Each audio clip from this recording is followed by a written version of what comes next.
بسم اللہ الرحمن الرحیم۔ ایک شہر میں ایک موچی رہتا تھا۔ مکان کے اوپر والے حصے میں اس کی رہائش تھی، جبکہ نچلے حصے میں اس نے اپنی دکان قائم کر رکھی تھی۔ اسی دکان کے ایک کونے میں اس نے نئے جوتے بنانے کے اوزار رکھے ہوئے تھے۔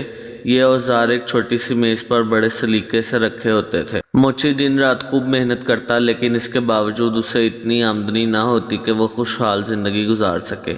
یہاں تک کہ ایک وقت ایسا بھی آیا جب موچی کی تمام جمع پونجی بھی ختم ہونے کو تھی۔ اب موچی بہت پریشان ہوا اور سوچنے لگا، اس مرتبہ بل ادا کرنے کے بعد تو اس کے پاس نئے جوتے بنانے کے لیے بھی رقم نہیں بچے گی۔ یہ خیال آتے ہی موچی کا دل کام سے اچاٹ ہو گیا۔ وہ جو جوتے بنا رہا تھا اس کا چمڑا وہیں پڑا چھوڑ کر اٹھا اور اپنے رہائش والے حصے کی طرف چلا گیا۔ کھانا کھا کر دونوں میاں بیوی اپنی تنگ دستی کا حل تلاش کرتے کرتے سو گئے۔ دوسرے روز صبح موچی ناشتے سے فارغ ہو کر اپنی دکان میں پہنچا تو وہ بہت حیران ہوا، کیونکہ کل جو چمڑا اس نے جوتوں کے لیے کاٹ کر چھوڑا تھا اس کے جوتے تیار تھے، اور یہ جوتے اتنے خوبصورت تھے کہ موچی نے کبھی اتنے عمدہ جوتے نہ بنائے تھے۔ موچی نے زور زور سے اپنی بیوی کو آوازیں دینی شروع کر دیں۔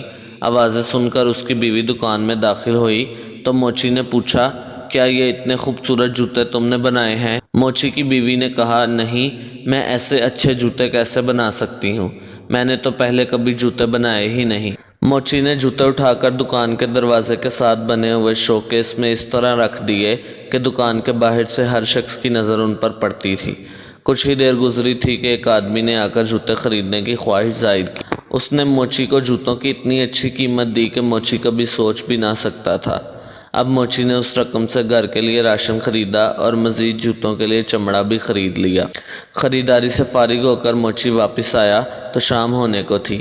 موچی کی بیوی کھانا بنانے کی تیاری کرنے لگی، جبکہ موچی چمڑا لے کر دکان والے حصے میں آ گیا۔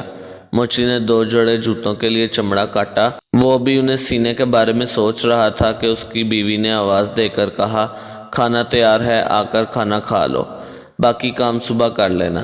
یہ سن کر موچی نے کاٹا ہوا چمڑا اپنے کام کرنے والے میز پر چھوڑا اور رہائشی حصے کی طرف آ گیا۔ دوسرے روز صبح جب موچی دکان میں آیا تو وہ ایک مرتبہ پھر حیران ہوئے بغیر نہ رہ سکا، کیونکہ رات کو موچی نے جو چمڑا کاٹ کر رکھا تھا اس کے آج پھر بہت عمدہ جوتے تیار تھے۔ موچی نے ایک مرتبہ پھر اپنی بیوی کو بلا کر جوتوں کے بارے میں پوچھا، لیکن اس نے اس مرتبہ بھی اپنی لا علمی کا اظہار کیا۔ موچی نے جوتے اٹھا کر شوکیس میں رکھ دیے۔ تھوڑی دیر بعد جوتے بک گئے۔ اب تو یہ روزانہ کا معمول بن گیا کہ موچی چمڑا کاٹ کر دکان میں رکھتا اور صبح اسے جوتے تیار ملتے۔ اور دلچسپ بات یہ ہے کہ اپنی خوبصورتی کی وجہ سے کچھ ہی دیر بعد یہ جوتے فروخت ہو جاتے۔ موچی اور اس کی بیوی اب کافی خوشحال زندگی گزار رہے تھے۔ ایک دن موچی کی بیوی نے کہا، ہمیں معلوم تو کرنا چاہیے کہ رات کو کون ہمارے لیے جوتے بنا کر جاتا ہے۔ موچی نے کہا، آج رات کو ہم دکان کی نگرانی کریں گے اور دیکھیں گے کہ کون ایسا مہربان ہے جو روزانہ ہمارے لیے کام کرتا ہے۔ موچی اور اس کی بیوی شام ہوتے ہی کٹا ہوا چمڑا کام کرنے والی میز پر چھوڑ کر دکان میں رکھی ایک بڑی سی الماری کے اندر چھپ کر بیٹھ گئے اور تھوڑا سا دروازہ کھول کر دکان میں جھانکنے لگے۔ آدھی رات کے وقت آتش دان کی چمنی میں کچھ آوازیں آتی محسوس ہوئیں۔